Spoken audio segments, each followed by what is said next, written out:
Aujourd'hui, nous allons réaliser une recette de flan de légumes. Alors, c'est une recette super facile à faire, un basique chez Guy de Marle. Je crois que c'est une des premières recettes que j'avais faites avec mon kit de démarrage à l'époque, il y a 12 ans. Puisque dans le kit, nous avions ce moule briochette qui est voilà, un moule très facile à utiliser. On fait plein de choses, il y en a 12 dedans. Donc voilà, moule 12 briochettes, il est génial pour faire des petits accompagnements comme ça. L'avantage avec ce moule, c'est que vous pouvez présenter soit dans ce sens-là, soit dans ce sens-là. Vous pouvez faire des glaces, vous pouvez faire des petites brioches, des cakes, des muffins, il y a plein de choses à faire, il est hyper classique. Aujourd'hui, du coup, j'ai envie de changer un petit peu pour cette recette.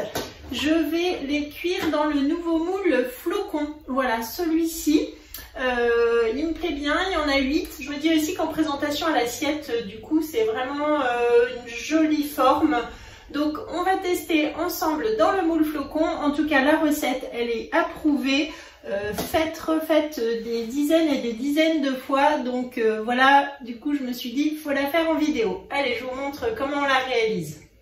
Le moule flocon est posé sur la plaque en aluminium. On aura besoin du tornado, un cul de poule avec le fouet, une planche à découper, le couteau à pâtisserie, une poêle avec la spatule double embout. Et pour les ingrédients, il nous faut donc du basilic ou du persil, des œufs, des oignons, des tomates, du gruyère râpé ou en morceaux, de la maïzena, des courgettes, de la crème fraîche épaisse. Ici, j'utilise de la crème de coco, de l'huile d'olive de la boutique Guy de Marle et du sel et du poivre. Donc pour commencer, on va prendre de l'huile d'olive. Donc mon petit flacon d'huile bio que l'on trouve sur la boutique en ligne. Je vais mettre l'équivalent du coup de 2 cuillères à soupe dans ma poêle.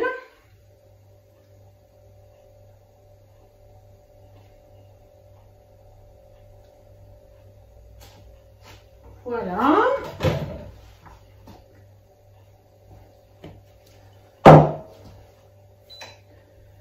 Donc j'allume sous la poêle. On va mettre tout d'abord les oignons donc à rissoler dans l'huile d'olive et ensuite on va préparer donc la courgette.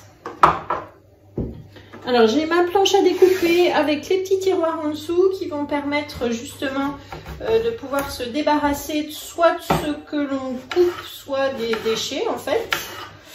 Et j'utilise le petit couteau à pâtisserie, petit couteau avec des dents là, qui est vraiment super parce que du coup très coupant pour tous les fruits, les légumes, les gâteaux, tout. Vous allez voir, je ne le quitte plus ce petit couteau. On essaye de faire des petits cubes dans les portions individuelles pour du coup répartir un petit peu mieux les morceaux.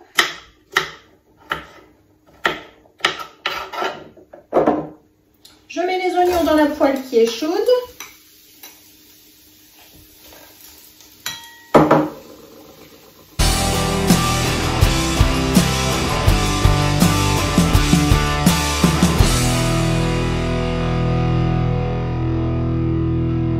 Voilà, donc là, tout un tas de petits cubes de courgettes.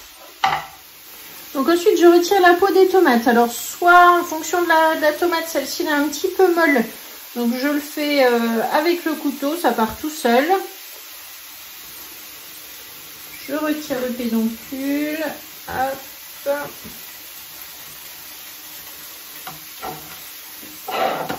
Alors si vous avez des tomates un petit peu plus fermes, là c'est des tomates du jardin, donc c'est vrai qu'elles sont pas très fermes parce qu'elles sont déjà bien mûres. Vous pouvez utiliser aussi l'éplucheur.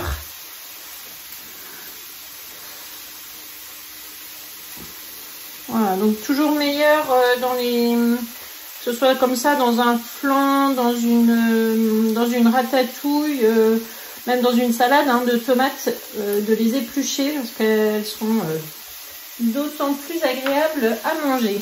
Voilà. Voilà, donc une fois qu'elles sont épluchées, on va les couper pareil en petits dés.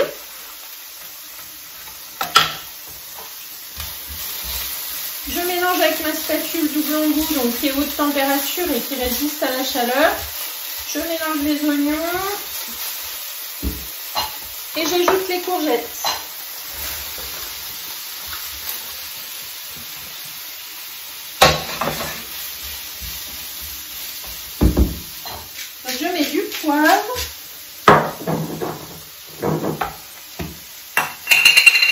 ficelle.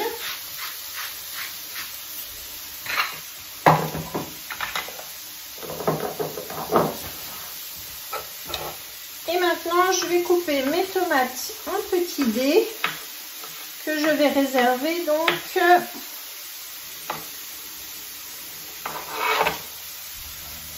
pour mélanger ensuite dans ma préparation. Donc à la poêle, ce sont uniquement les oignons et les courgettes que l'on fait revenir.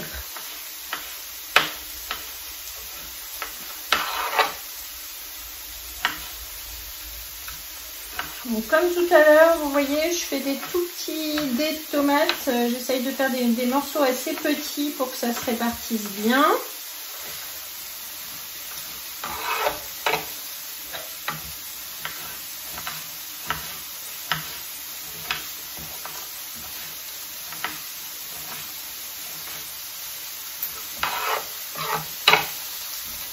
Ensuite, on va s'occuper pareil du basilic que je vais ciseler sur ma planche. Donc tout ça, ce sont des légumes bio, hein, puisque légumes du jardin, les herbes du jardin. Et recette que vous pouvez faire du coup en toute saison en adaptant aussi avec les légumes du moment. Voilà, on va mettre tout ça de côté. Donc les courgettes et les oignons, c'est environ 3-4 minutes. Il ne faut pas qu'elles soient molles, hein. C'est vraiment pour les faire revenir, qu'elles aient un bon goût avec l'huile d'olive. Donc on les laisse un petit peu fermes, hein, juste, voilà, on les laisse quelques minutes seulement. Donc maintenant on continue, on va prendre un cul de poule dans lequel on casse 4 œufs entiers.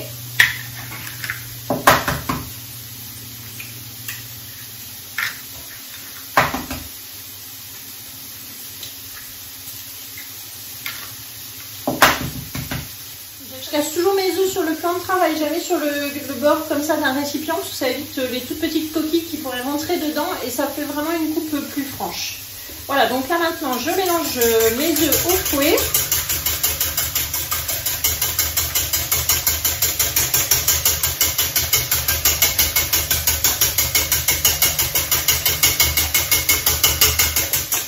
Ensuite, j'ajoute 200 g de crème. Donc là, je vous ai dit, je prends de la crème de coco. Ça, c'est une question d'allergie, mais sinon, vous pouvez prendre aussi de la crème fraîche classique. Je mélange. Donc là, la crème, elle va pas donner un goût particulier, mais c'est vraiment une recette du coup que vous pouvez faire sans lactose, donc pratique, et sans gluten, puisqu'on ajoute aussi 20 g de maïzena. La petite spatule grise pour vider le bol. Et je mélange. Alors très simple au niveau des ingrédients et de la réalisation, vous voyez, mais tout de suite ça fait un accompagnement qui est top. Donc je mets de côté, maintenant je vais m'occuper du gruyère avec le tornado. J'ai du gruyère en morceaux, pas râpé, donc je vais le râper moi-même, hein. Forcément ça c'est quelque chose que je fais je dirais presque tous les jours, parce que j'achète du coup du gruyère en grande quantité comme ça en morceaux. Et voilà, des coups de ficelle.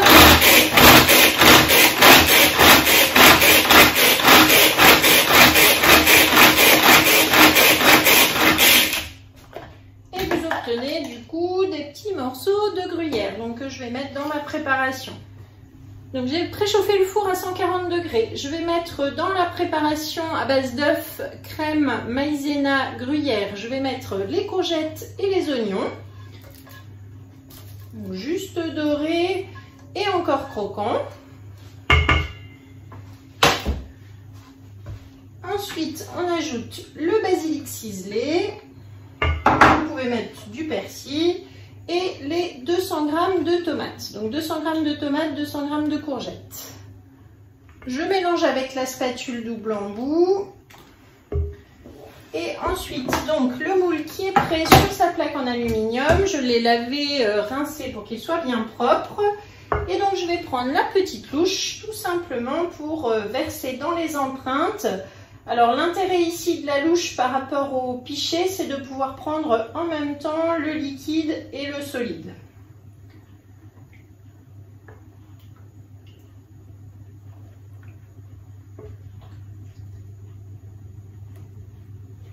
Comme je suis toujours un peu trop généreuse, j'en mets trop dans ma louche, mais bon, on va s'en sortir quand même. Hop.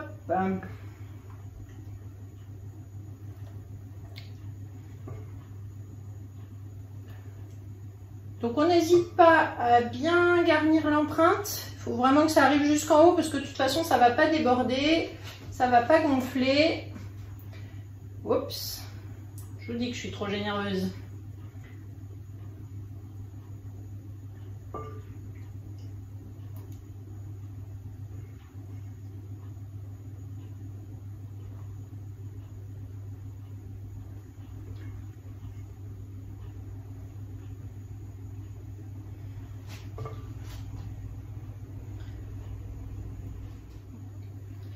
Alors, les petits flocons sont remplis, on nettoie un petit peu l'empreinte, ça c'est juste pour que ce soit propre. Ça ne va pas abîmer le moule et ça ne va rien changer à notre préparation. Voilà, donc je casse un petit peu et j'enfourne maintenant pour 25 minutes, donc dans le four à 140 degrés. Alors 20-25 minutes, vous testez. Et puis on se retrouve tout à l'heure du coup pour le démoulage. Et comme il me reste un petit peu de préparation, je vais remplir des briochettes. Comme ça, vous allez voir la différence aussi de forme. Et hop.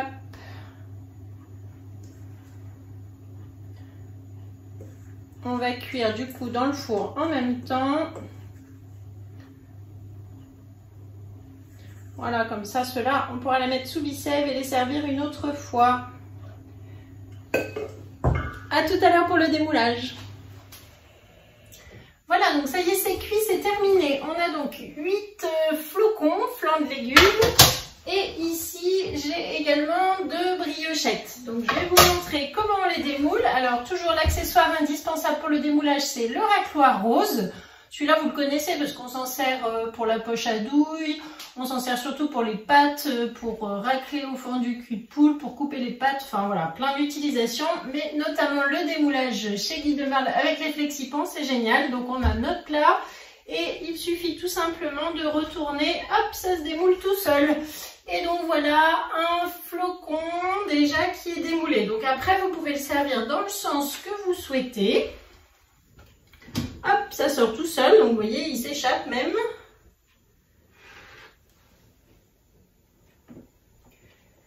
Démoulage parfait avec les flexipans. Et du coup, hop, on va en mettre 3 et 3 comme ça. Donc très facile, hein, le démoulage peut être fait par n'importe qui. Hop, super simple. Et donc celui-ci, je vais le mettre à l'envers dans ce sens-là. Voilà, donc pour la présentation, c'est vraiment comme vous le souhaitez dans l'assiette.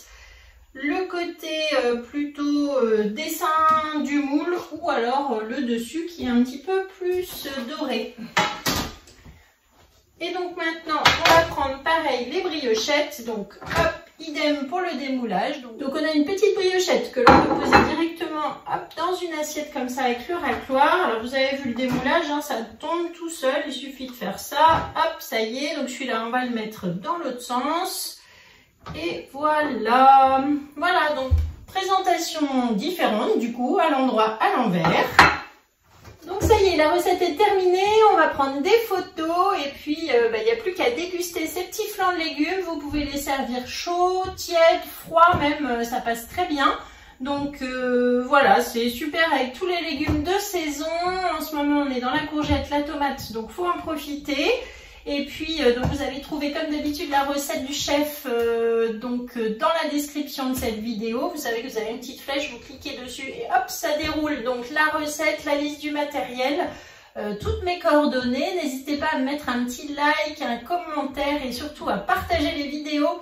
Allez. Donc je compte sur vous maintenant pour parler de cette vidéo, mais aussi de la chaîne YouTube chez Steph. Partagez à vos amis, votre famille, tous les gens qui pourraient être intéressés par la cuisine. Merci beaucoup. Si vous voulez passer une commande, n'oubliez pas que je vous offre un bon d'achat de 5 € sur votre première commande boutique.